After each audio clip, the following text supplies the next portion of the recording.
Yo mga idol, musta?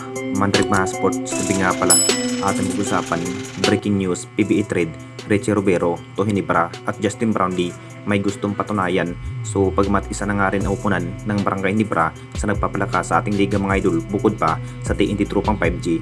Masasabing hindi pa rin sapat ang naging roster ng ating Jing Kings para tapatan ang ibang kupunan tulad nga ng SMB at TNT Tropang 5G kung saan isa rin sa magpapalakas ang kanilang magiging puwersa ngayong paparating na Commissioner Cup. Maiiba na nga ba ang magiging lineup dahil ang plano pa nga ba na makuha na nga ba ang star player ng Phoenix Fuel Master mga idol na si Richie Robero. Si Richie Robero mga idol sa balak ng bibitawan ng Phoenix LPG.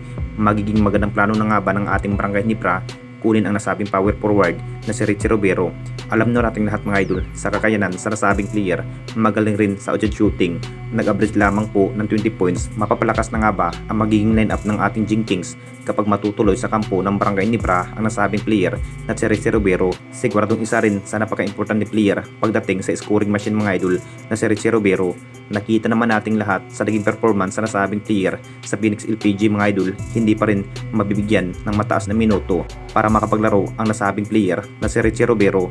Siguradong mabibigyan pa rin ng mataas na minuto kapag matutuloy ng ating Barangay Nibra ang nasabing player. Sapat na nga ba ang nasabing player na si Richie Robero mga idol para makatamdim kay Scotty at sa ating best import na si Justin Brownlee?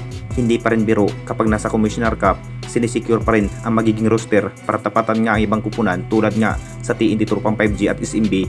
Ine-expect na nga rin na mapaplakas ang magiging lineup ng ating Barangay Nibra kapag mapupunta ang nasabing player na si Richie Robero.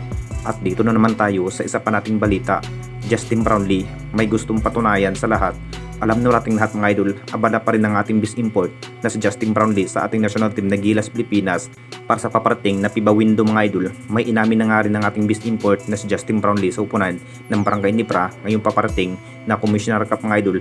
Talagang mabibigyan pa rin ng magandang history ang upunan ng Jing Kings. Ang pangarap pa rin ng ating Jing Kings na makuha matagal ng hinahangad sa ating liga ngayong paparating na Commissioner Cup dahil nabigo pa rin sa last Filipino Cup mga idol kontra sa upunan ng SMB. Masasabing ang ibig sabihin na makakabawi nga ang upunan ng Barangay Nibra ngayong paparating na Commissioner Cup. Talagang lakas pa rin ang aura ito si Justin Brownlee mga idol, kumpiyansa pa rin na mabibigyan ng magandang history ang Jing Kings. May patunayan pa rin ng ating best import na si Justin Brownlee kahit maraming naglalaking import ang sipagdatingan sa ating liga mga idol.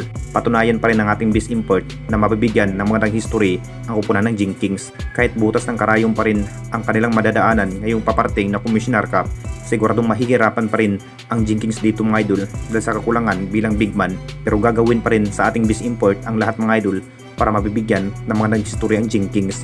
Anong masasabi ninyo mga idol tungkol sa ating video?